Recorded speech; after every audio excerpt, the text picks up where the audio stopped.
Oi, olha, eu cheguei aos 288 mil inscritos, hein? Vamos chegar pelo menos nos 300 mil na primeira fase? Vamos? Dá like, compartilhar nas redes, se gostar, né?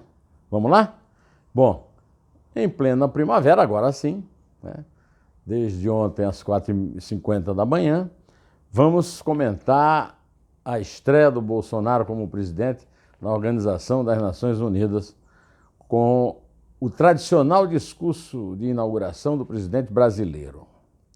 Olha aqui, a Organização das Nações Unidas é uma excrescência, é uma velharia que custa uma fortuna para a humanidade.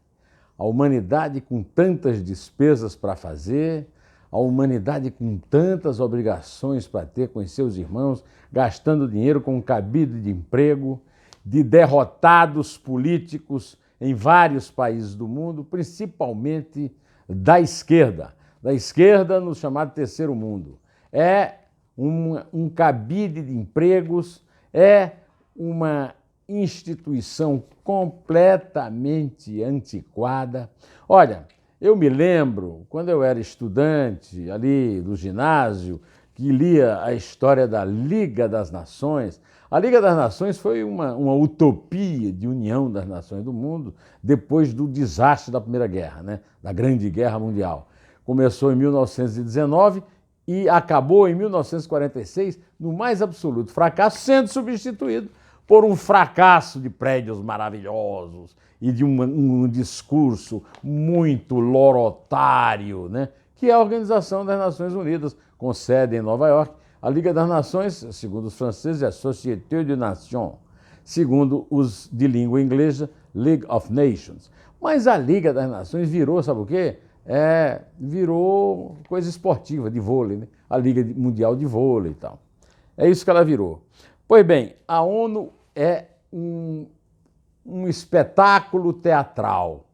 E o Bolsonaro deu a sua contribuição para esse espetáculo enfrentando de um jeito que as armas e os barões assinalados ficaram todos se contorcendo de cólicas, né? Olha, o Bolsonaro criticou o socialismo. Ele disse que o Brasil esteve ali à beira do socialismo. Quase virou Cuba, quase virou Venezuela. Os narizes todos se retorceram.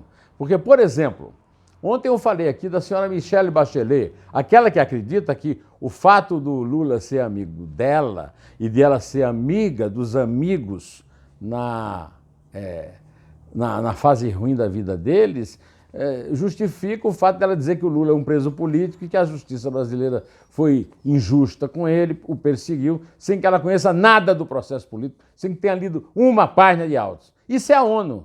A ONU é um bando de comunista desempregado e socialista, pendurado numa enorme teta internacional sustentada pelos países que dão muito do seu dinheiro para erguer e manter de pé aquele edifício à inutilidade, aquele monumento à inutilidade, ao inócuo.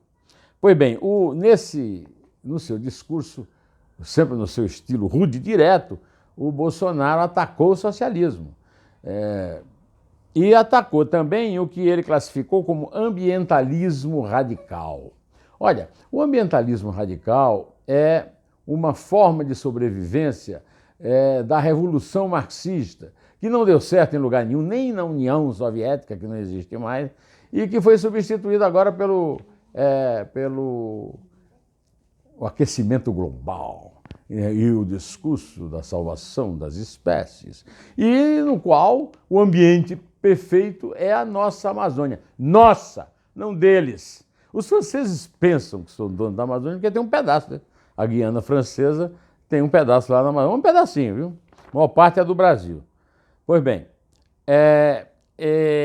o ambientalismo é o discurso para passar o pano na derrota política da Revolução Socialista no mundo inteiro durante todo o século XX e ao longo desse XXI, né?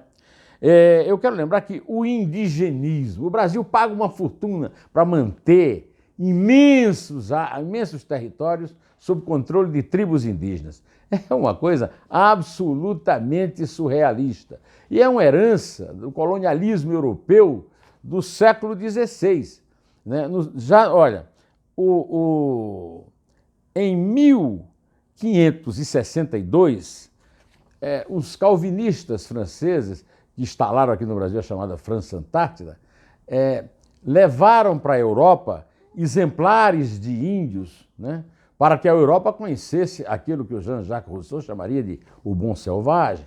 O Montaigne, o grande Montaigne, né, escreveu um tratado sobre os canibais. Né? Então, essa coisa folclórica do indigenismo do século XVI permanece.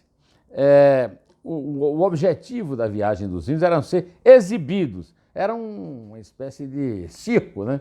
Para serem exibidos ao rei Carlos IV e à sua corte. Depois disso, eu tenho uma relação com o indigenismo, porque na minha adolescência, quando eu era teenager, eu li o original em francês de um grande título do romantismo francês, que é Atala. É um romantismo indigenista, do grande escritor romântico francês François-René de Chateaubriand, e que foi publicada, sabe quando foi publicada a primeira vez, o Atala?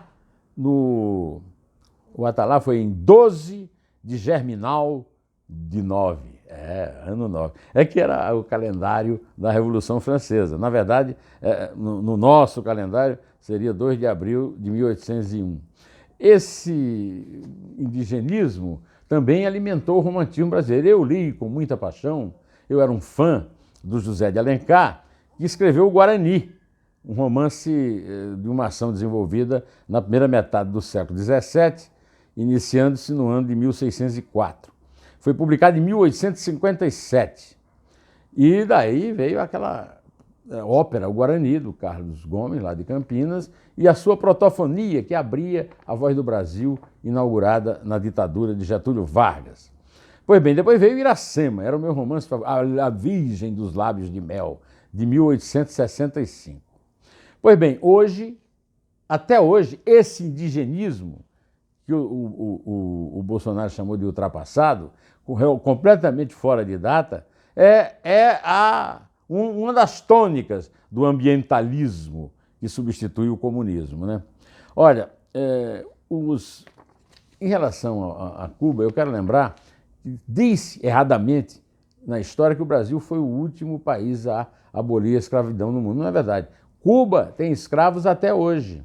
Além da população cubana, que é escravizada pela tirania dos irmãos Raul e Fidel Castro, tem um programa de exportação de médicos, em que os países que importam, como o Brasil e agora até hoje a Venezuela, pagam direto o salário dos médicos ao governo cubano. Isso é escravidão. Os médicos vêm trabalhar no Brasil e quem recebe o salário deles é o governo cubano. Aqui no Brasil não tem mais, mas na Venezuela ainda tem. Estão aí gozando muito o Bolsonaro, porque ele não chamou Cesare Battisti mas de Cesare Battisti. Olha, não importa a pronúncia. O que importa é que é um canalha, um assassino, um cara frio, que matou pessoas só porque não pensavam diferente dele, eram de direita, e ele nem de esquerda ele era apenas um assassino nato, um assassino profissional. Então, deixando tudo isso de lado, eu quero dizer que o discurso do Bolsonaro é um discurso up-to-date, né? Da data, porque é um discurso que denuncia os vícios que sustentam esse imenso, esse colossal desperdício que é a Organização das Nações Unidas. Mas eu não vou ficar só no discurso do Bolsonaro, não, viu? Eu vou falar também da nossa justiça, que tanto é criticada pela senhora Michelle Bachelet, alta comissária dos direitos humanos, dessa excrescência que é a ONU. Cabide de emprego de comunista que perde o poder e o emprego.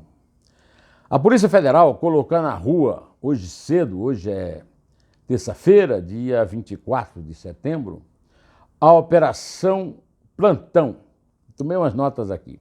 O alvo é o desembargador Ciro Darlan, do Tribunal de Justiça do Rio de Janeiro. Olha, hoje no café da manhã, Isabel perguntou se eu conhecia essa figura. Eu conheço essa figura há muito tempo. Ele era o famoso juiz, o chefe do juizado dos menores no Rio, e sempre foi famoso por ter, digamos, um comportamento nada ortodoxo, um comportamento heterodoxo, digamos assim, né? Ciro Darlan vinha sendo investigado pelo Superior Tribunal de Justiça por acusado de vender sentenças no Fórum do Rio. A Operação Plantão cumpriu 11 mandados de busca e apreensão expedida pelo ministro Felipe Salomão, do Superior Tribunal de Justiça. A busca e apreensão vem se somar ao caso do TRT da Bahia, que eu já falei aqui para você, mas eu vou voltar para a gente chegar aqui a uma conclusão sobre isso. No dia 11 de setembro, os desembargadores Adnan Aguiar, Norberto Frois, Pires Ribeiro, Ezequias Oliveira e o juiz Tiago Barbosa Ferraz de Andrade sofreram busca e apreensão, são acusados de vender sentenças e receber propinas através de advogados. A respeito disso, eu vi uma notícia hoje.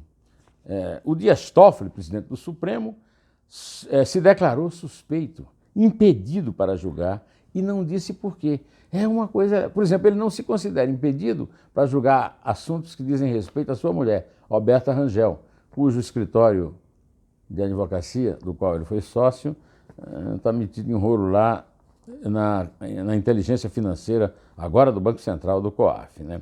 De qualquer maneira, ele se declarou suspeito para julgar esses 4 desembargadores e o juiz de trabalho da Bahia, investigados por venda de sentença. Procurado por meio de sua assessoria, o ministro não esclareceu o motivo da recusa. O julgamento será conduzido, então, por Luiz Fux, que é o vice-presidente do Conselho Nacional de Justiça, né? Esse grupo de magistrados é alvo da Operação Injusta Causa. Injusta Causa é o Brasil, né? O Brasil inteiro, que apura o rateio de honorários pagos a advogados que ganharam causas no TRT-5, ou seja, no Tribunal Regional do Trabalho da 5ª Região, lá na Bahia. Seguindo essa rota do Brasil Colônia, né, assunto que a Isabel domina bem, que é historiadora, né, é da Bahia, primeira capital do Brasil, para o Rio, né? O fio da meada da corrupção vem sendo puxado nessa história da colônia, né? Junte a essas operações o acordo de delação de Sérgio Cabral, o arrependido, com a Polícia Federal. Sérgio Cabral está delatando ministros de tribunais superiores. Pode ir longe. A lava-toga pode até não sair, mas a corrupção do judiciário está vindo à tona, né? É o Brasil passado a limpo. Agora, antes de terminar, eu vou contar ainda para vocês que o antagonista, que tem sido minha fonte aqui, apurou que Glenn Greenwald gravou em vídeo várias conversas com o hacker, o Arará hacker, né? Walter Delgatti, o Vermelho. A descoberta pela PF do áudio de Luiz Molição, que é o chamado o sexto elemento, como revelou a revista Cruzoé, do antagonista, indica que o jornalista conversou com outros integrantes do grupo. Imagens da tela do computador do Vermelho, às quais a Cruzoé teve acesso, mostram mais de 150 atalhos criados para acessar contas do Telegram de seus alvos. Ali estão nomes de procuradores, delegados, juízes e políticos. Mas há também um ícone que mostra o quanto a ação criminosa do hacker, para além de alvejar as comunicações de autoridades, buscou avançar sobre a atividade dos jornalistas. Um dos ícones com atalhos do Telegram era exatamente a revista Cruzoé e o antagonista, né? Destaque na tela do computador de Vermelho, identificado como Cruzoé com Z, Vermelho analfabeto, não conhece Daniel Crusoe, que inspira o nome da revista, né? O autor daquela história maravilhosa do cara que fica na ilha lá e tal. Pois bem, na lista completa dos atingidos pelas invasões, que tem mais de 900 nomes, está em poder da Polícia Federal há mais uma série de jornalistas de diferentes veículos de comunicação. No Globo de hoje e no Estadão tem um registro dessa matéria do antagonista, contando que eles, inclusive, mandaram mensagens de Telegram para o jornalista Lauro Jardim, do Globo, em nome de Joyce Hasselmann, líder do governo no Congresso. Também foi usado falsamente um endereço, um falso invasão de celular do ministro da Economia, Paulo Guedes. A minha pergunta, para encerrar aqui, é a seguinte: se eles inventaram uma Joyce falsa e um Paulo Guedes falso, por que é que o ministro Gilmar Mendes, o ministro Ricardo Lewandowski e outros avantesmos lá do Supremo estão tão interessados em usar as mensagens que eles divulgaram a respeito do assunto em seus veículos cúmplices no Brasil, a Folha de São Paulo, a Band News e a revista Veja, hein? Não é apenas uma questão de serem provas ilícitas ou roubadas, mas também claras edições das mensagens, né? A reportagem revela também que a Polícia Federal suspeita que o ataque hacker a mensagens de autoridades e também jornalistas tenha sido bancado por interessados em minar a Lava Jato. É isso mesmo. Direto ao assunto. Em pé. E só a verdade nos salvará.